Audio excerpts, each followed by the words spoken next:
สบายดีวันนี้เขาจะมาสอนวิธีการติดเล่นกล่องของ iPhone กันเนาะก็คือเล่นกล่องต่างๆตัวนี้แบบเป็นไซส์ซึ่งมันจะมีตั้งแต่ iPhone 11 ขึ้นเมื่อหา iPhone 14 เนาะตอนนี้แล้วเรามาเบิ่งกันเลยเนาะวิธีที่เขาจะติดเล่นกล่องตัวนี้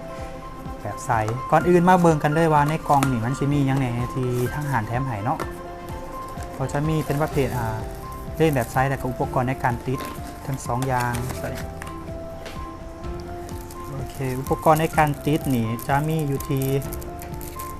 3อย่างมีปากแพร่แล้วก็ปากแพร่ห้องแล้วก็สติกเกอร์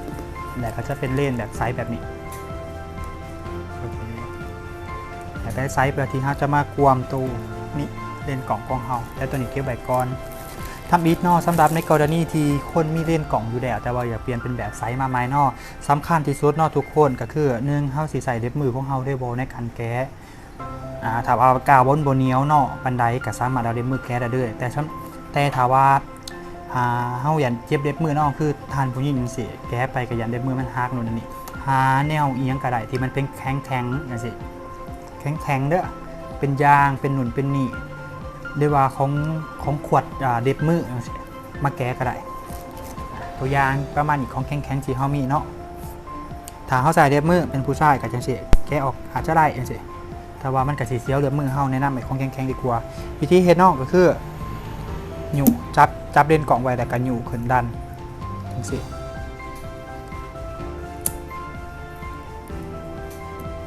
ปึ๊บดันหยู่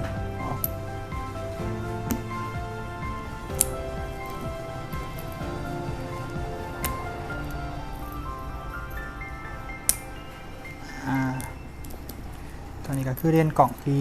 เสียหายไปแล้วนี่ก็คือกล่องแถสดของเฮาวิธีเนาะต่อมาเฮาทำความสะอาดก็คือผ้าแพร่สุกเปียกน้ำทำความสะอาดมองแถวขอบเล่นกล่องก่อนกับประเภทบริเวณเล่นกล่องของเฮาคมคอยอยู่เนาะแถวทั้งขอบให้มันสะอาดเลย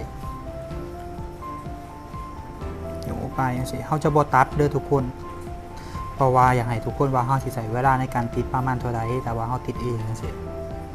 มือไม้ในการติดหลังจากนั้นเนาะเขาเล่นบริเวณที่เล่นกล่องให้มันสะอาดเรียบร้อยไว้แล้วถ้าว่าสำหรับไผ่เนาะที่มันเปื่อนหรือว่าสกปรกแห้งอาจจะใส่ไม้จิ้มแขวอยู่อย่างสิเฮ็ดเป็นน้อยทูแถวทั้งขอบมันได้คือกันเพื่อเห็นให้มันสะอาดเพิ่มขึ้นหลังจากนั้นเนาะเฮาแนมเบิ่งนะโอ้ทั้งขอบทั้งเลนมันสะอาดแน่แล้วกะนี่เลยเฮาประเภทแห่ของเฮาหยู่เ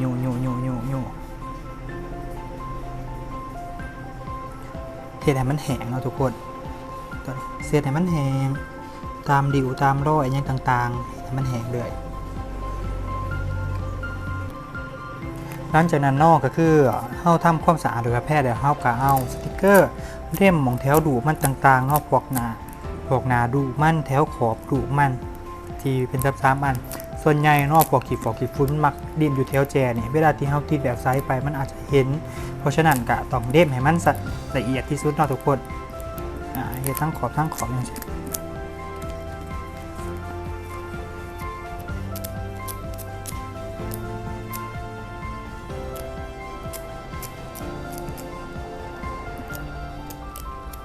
หลังจากนั้นที่เฮ้าโอเคแล้วเนาะมันก็จะเป็นตัวเรียนแบบนี้แบบไซส์บางอันมันก็จะเป็นแบบขอบลามเนาะกับสีขายขึ้นกันหลังจากนั้นวิธีแก้เนาะกับชับทั้ง4ทุกคนชับมาค่อยดึงออกเลยกับแก้แล้วกับฟาวดึงกวกทั้ง4เลยบกควรค่อยๆดึงเนาะเพราะว่าถ้าค่อยๆดึงอย่ามันหนีบเรามองแถวมันสิเป็นขาบกาวเพราะฉะนั้นต้องฟาวดึงให้มันไวที่สุดหลังจากนั้นปั๊บก็เดียตามหูเล่นกล่องด้วยระว่างนี่เนาะต้องเบิ่งน้ำระว่างที่เฮาแก้เนาะมันอาจจะมีขี้ฝุ่นมาถือเล่นกล่องเพราะฉะนั้นเฮาจะต้องถือจังสีเครื่องไว้ก่อนแล้วก็ค่อยเด้มหลังจากนั้นโอเคแล้วก็แน่ไม้โป่งปึ๊บใส่เล็บมือเฮาในแดดกดคอยขูดไปจังซี่คอยหรืออาจจะเอาปลาแพร่ก็ได้คอยขูดไปแล้วก็คม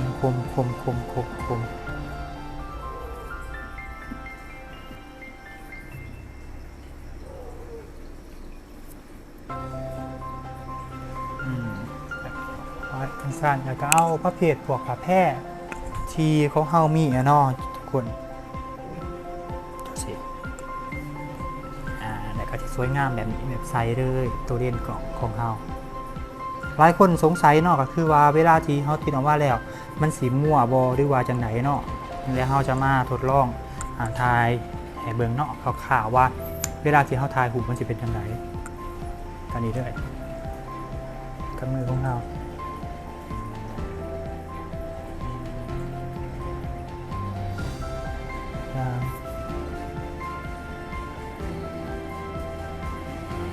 เล่นวายเบิ่งก็สวยงามคือเก่าทุกคนเล่นเทเดก็สวยงามบ่มีตีๆเลยทุกคนก็สวยงามแบบนี้เลย